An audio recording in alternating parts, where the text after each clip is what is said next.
Hi everyone, I'm Nath and this is a year in the life where I'm trying to help you, if you're a young sporting Christian, to think through what it looks like to represent Jesus in your sport.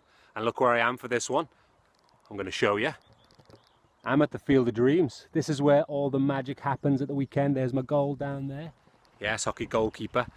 I'm actually locked out. If you notice, I'm not inside, I'm outside. I'm here so early, but it doesn't matter. We're going to carry on regardless. Now, what are we going to be looking at this time, I hear you say?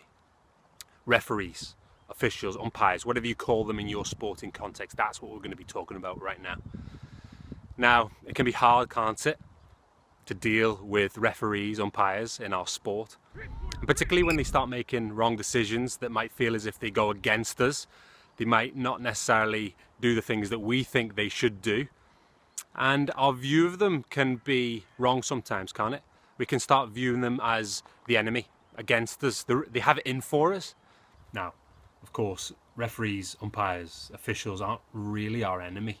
They're just normal people, friends, relatives, neighbours, guys and girls who sacrifice time to allow us to compete. But when we're out there on the pitch or in competition, it can be so easy to view them as our enemy. And if we view them in that way, as the enemy, it can quite easily lead to treating them as the enemy. You know, if they make a bad decision or a bad call, we start mouthing off at them.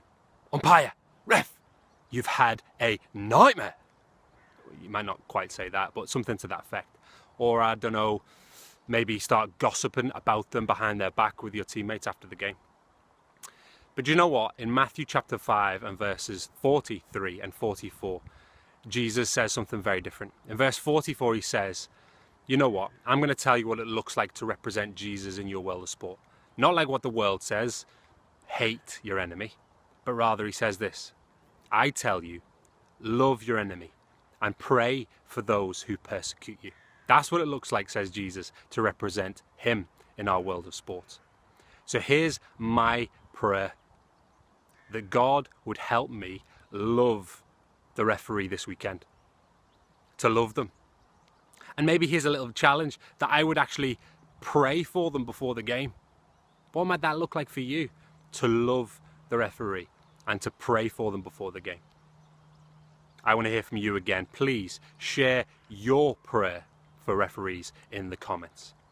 There we have it, a year in the life. Field of Dreams behind me. I'm outside, but I'm going to give you a headbutt anyway. Huh!